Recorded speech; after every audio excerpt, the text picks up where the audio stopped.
ವಿಶ್ವದ ಅತಿ ದೊಡ್ಡ ಧಾರ್ಮಿಕ ಸಮಾಗಮವಾದ ಮಹಾಕುಂಭ ಮೇಳಕ್ಕೆ ಅದ್ದೂರಿ ಚಾಲನೆ ಸಿಕ್ಕಿದೆ. ಮೊದಲ ದಿನವೇ ಕೋಟ್ಯಾಂತರ ಭಕ್ತರು ತ್ರಿವೇಣಿ ಸಂಗಮದಲ್ಲಿ ಪುಣ್ಯ ಸ್ನಾನ ಮಾಡಿ ಪುನೀತ ಭಾವ ಹೊಂದಿದ್ರು.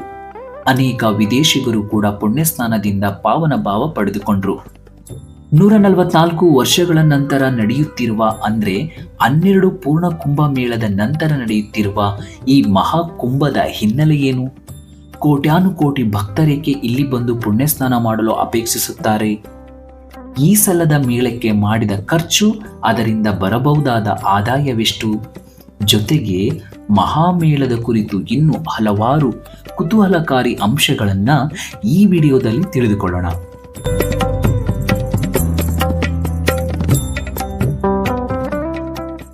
ಕುಂಭಮೇಳದ ಪೌರಾಣಿಕ ಹಿನ್ನೆಲೆ. ಸಂಸ್ಕೃತದಲ್ಲಿ ಕುಂಭ ಎಂದರೆ ಊಚಿ ಅಥವಾ ಮಡಿಕೆ ಎಂದರ್ಥ. ದೇವತೆಗಳು ಮತ್ತು ಅಸುರರು ಸಾಗರವನ್ನ ಮಂಥನ ಮಾಡಿದಾಗ ಧನ್ವಂತರಿಯು ಅಮೃತದ ಮಡಿಕೆ ಹೊತ್ತುಕೊಂಡು ಹೊರಹೊಮ್ಮಿದ. ಅದು ಅಸುರರ ಕೈಗೆ ಸಿಗಬಾರದು ಎಂಬ ಕಾರಣಕ್ಕೆ ಇಂದ್ರನ ಮಗ ಜಯಂತ ಮಡಿಕೆ ತೆಗೆದುಕೊಂಡು ಓಡಲು ಶುರು ಮಾಡಿದ. ಸೂರ್ಯ, ಅವನ ಮಗ ಶನಿ, ಬೃಹಸ್ಪತಿ ಮತ್ತು ಚಂದ್ರರು ಕೂಡ ಜಯಂತನನ್ನು ಮತ್ತು ಮಡಿಕೆಯನ್ನು ರಕ್ಷಿಸಲು ಹೋದರು. ಜಯಂತ ಓಡುತ್ತಿದ್ದಂತೆ ಹರಿದ್ವಾರ, ಪ್ರಯಾಗ್ರಾಜ್, ಉಜ್ಜಯಿನಿ ಮತ್ತು ನಾಸಿಕ್ ತ್ರಯಂಬಕೇಶ್ವರ್ ಎಂಬ 4 ಸ್ಥಳಗಳಲ್ಲಿ ಅಮೃತವು ಚೆಲ್ಲಿತು. ಅವರು 12 ದಿನಗಳ ಕಾಲ ಓಡಿದರು. ದೇವತೆಗಳ 1 ದಿನವು ಮಾನವರ 1 ವರ್ಷಕ್ಕೆ ಸಮಾನವಾಗಿದೆ. ಹಾಗಾಗಿ ಸೂರ್ಯ, ಚಂದ್ರ ಮತ್ತು ಗುರುಗಳ ಸಾಪೇಕ್ಷಗಳ ಸ್ಥಾನಗಳ ಆಧಾರದ ಮೇಲೆ ಪ್ರತಿ 12 ವರ್ಷಗಳಿಗೊಮ್ಮೆ ಈ ಸ್ಥಳಗಳಲ್ಲಿ ಕುಂಭಮೇಳವನ್ನು ಆಚರಿಸಲಾಗುತ್ತೆ. ಸಮಯ ನಿಗದಿ ಇಂದಿದೆ ಜ್ಯೋತಿಷ್ಯ. ಕುಂಭಮೇಳದ ಸಮಯ ನಿಗದಿ ಜ್ಯೋತಿಷ್ಯ ಲೆಕ್ಕಾಚಾರಗಳನ್ನು ಅವಲಂಬಿಸಿರುತ್ತೆ. ಕುಂಭಮೇಳಗಳಲ್ಲಿನ 12 ವರ್ಷಗಳ ಅಂತರಕ್ಕೆ ಇನ್ನೊಂದು ಕಾರಣವೆಂದರೆ ಗುರುಗ್ರಹವು ಸೂರ್ಯನ ಸುತ್ತ ಸುತ್ತುಗಳನ್ನು ಪೂರ್ಣಗೊಳಿಸಿ 12 ವರ್ಷಗಳನ್ನು ತೆಗೆದುಕೊಳ್ಳುತ್ತದೆ ಎಂಬುದು.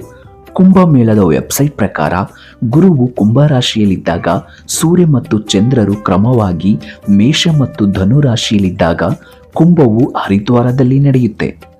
ಗುರುವು ವೃಷಭ ರಾಶಿಯಲ್ಲಿದ್ದಾಗ ಮತ್ತು ಸೂರ್ಯಚಂದ್ರರು ಮಕರದಲ್ಲಿದ್ದಾಗ ಕುಂಭವು ಪ್ರಯಾಗ್ರಾಜ್ನಲ್ಲಿ ನಡೆಯುತ್ತೆ. ಗುರುವು ಸಿಂಹದಲ್ಲಿದ್ದಾಗ ಸೂರ್ಯ ಮತ್ತು ಚಂದ್ರರು ಕರ್ಕಟದಲ್ಲಿದ್ದಾಗ ಕುಂಭವು ನಾಶಿಕ್ ಮತ್ತು ತ್ರಯಂಬಕೇಶ್ವರದಲ್ಲಿ ನಡೆಯುತ್ತೆ. ಆದ್ದರಿಂದ ಅವುಗಳನ್ನು ಸಿಂಹಸ್ಥ ಕುಂಭವೆಂದು ಕರೆಯಲಾಗುತ್ತೆ. ತ್ರಿವೇಣಿ ಸಂಗಮದಲ್ಲಿ ಸ್ನಾನ ಏಕೆ? ಪ್ರಯಾಗ್ರಾಜ್ ಮತ್ತು ಹರಿದ್ವಾರದಲ್ಲಿ ಪ್ರತಿ 6 ವರ್ಷಗಳಿಗೊಮ್ಮೆ ಅರ್ಧಕುಂಭ ನಡೆಯುತ್ತೆ. 12 ವರ್ಷಗಳ ನಂತರ ನಡೆಯುವ ಈ ಹಬ್ಬವನ್ನ ಪೂರ್ಣಕುಂಭ ಎಂದು ಕರೆಯಲಾಗುತ್ತೆ.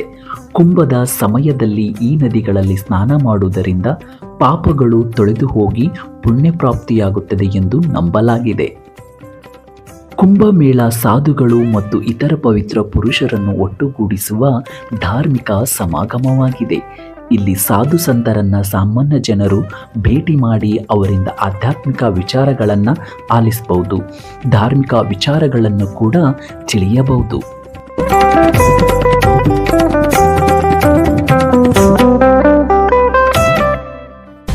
ಹಜ್ಗಿಂತ 200 ಪಟ್ಟು ಹೆಚ್ಚು ಜನರು.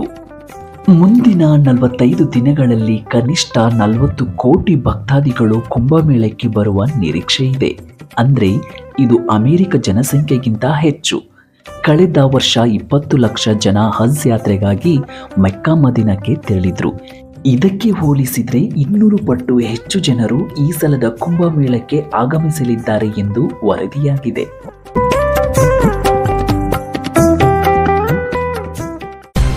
40 ಕೋಟಿ ಭಕ್ತರು ಬರುವ ನಿರೀಕ್ಷೆ. ಈ ಬಾರಿಯ 45 ದಿನಗಳ ಮಹಾಕುಂಭ ಮೇಳಕ್ಕೆ 40 ಕೋಟಿ ಜನರು ಬರುವ ನಿರೀಕ್ಷೆ ಇದೆ. ಮೊದಲ ದಿನ ಲಕ್ಷಾಂತರ ಜನ ಸಂಗಮದಲ್ಲಿ ಮಿಂದೆದ್ದು ಪುನೀತ ಭಾವ ಅನುಭವಿಸಿದ್ರು. ಅಷ್ಟಕ್ಕೂ ಕುಂಭಮೇಳ ಲಕ್ಷಾಂತರ ಕೋಟ್ಯಾಂತರ ಜನರನ್ನೇಕೆ ಸೆಳೆಯುತ್ತೆ ಎಂಬ ಪ್ರಶ್ನೆ ಸಹಜವಾಗಿಯೇ ಮೂಡುತ್ತೆ. ಇದಕ್ಕೆ ಏಕಮಾತ್ರ ಉತ್ತರ ಪುಣ್ಯ ಗಳಿಕೆ ಹಾಗೂ ಮೋಕ್ಷದ ಬಯಕೆ. ಹಿಂದೂ ನಂಬಿಕೆಯ ಪ್ರಕಾರ ಮನುಷ್ಯನ ಜೀವನೋದ್ದೇಶ ಮುಕ್ತಿ ಅಥವಾ ಮೋಕ್ಷ. ಇದನ್ನು ಗಳಿಸಲೆಂದೇ ಜನನ ಮರಣಗಳ ಕಾಲಚಕ್ರದಲ್ಲಿ ಮನುಷ್ಯ ಸುತ್ತು ಹಾಕುತ್ತಿರುತ್ತಾನೆ. ಆದರೆ ಕುಂಭಮೇಳದಲ್ಲಿ ಸ್ನಾನ ಮಾಡಿ ಮೈ ಮನಸ್ಸನ್ನು ಸ್ವಚ್ಛ ಮಾಡಿಕೊಂಡ್ರೆ ಪಾಪಗಳೆಲ್ಲ ಕಳೆದು ಹೋಗಿ ಪುಣ್ಯ ಪ್ರಾಪ್ತಿಯಾಗುತ್ತದೆ ಎಂಬುದು ಅನೂಚನ ನಂಬಿಕೆ. ಜೊತೆಗೆ ಕುಂಭ ಸ್ನಾನದಿಂದ ಮೋಕ್ಷ ಲಾಭವೂ ಆಗುತ್ತದೆ ಎಂಬುದು ಕೋಟ್ಯಾಂತರ ಹಿಂದೂಗಳ ನಂಬಿಕೆ. ಇದೇ ಕಾರಣಕ್ಕೆ ಅಸಂಖ್ಯ ಆಸ್ತಿಕ ಜನರು ಕುಂಭಮೇಳಕ್ಕೆ ಬರುತ್ತಾರೆ. ಈ ಸಮಯದಲ್ಲಿ ಲಕ್ಷಾಂತರ ಸಂಖ್ಯೆಯಲ್ಲಿ ಸಾಧು ಸಂತರು ಕೂಡ ಬಂದಿರುತ್ತಾರೆ.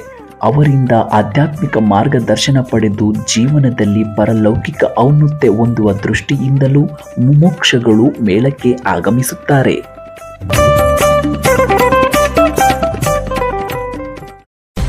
2 ಲಕ್ಷ ಕೋಟಿ ಆದಾಯ ನಿರೀಕ್ಷೆ. ಕುಂಭಮೇಳದ ಆಯೋಜನೆಗೆ ಭಾರತ 7,000 ಕೋಟಿ ರೂಪಾಯಿಯನ್ನ ಖರ್ಚು ಮಾಡಿದೆ. ನಿರೀಕ್ಷೆಯಂತೆ 40 ಕೋಟಿ ಭಕ್ತಾದಿಗಳು ಬಂದು ಪ್ರತಿಯೊಬ್ಬರು ಸರಾಸರಿ 5,000 ರೂಪಾಯಿಯನ್ನ ಪ್ರಯಾಗ್ರಾಜ್ನಲ್ಲಿ ಖರ್ಚು ಮಾಡಿದರೆ ಉತ್ತರ ಪ್ರದೇಶ ಸರ್ಕಾರದ ಬೊಕ್ಕಸಕ್ಕೆ 2 ಲಕ್ಷ ಕೋಟಿ ಆದಾಯ ಬರಬಹುದು ಎಂದು ವರದಿಯಾಗಿದೆ.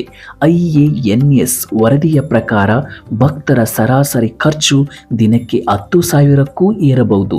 ಇದರಿಂದ ಸರ್ಕಾರಕ್ಕೆ 4 ಲಕ್ಷ ಕೋಟಿ ಲಾಭವಾಗಬಹುದು.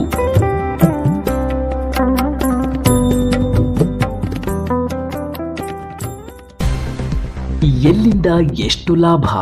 ಸಾರಿಗೆ ಮತ್ತು ಲಾಜಿಸ್ಟಿಕ್ನಿಂದ 20,000 ಕೋಟಿ ರೂಪಾಯಿ ನಿರೀಕ್ಷೆ. ತಾತ್ಕಾಲಿಕ ವೈದ್ಯ ಶಿಬಿರಗಳು, ಆಯುರ್ವೇದ ಉತ್ಪನ್ನ, ಔಷಧಿಗಳಿಂದ 3,000 ಕೋಟಿ.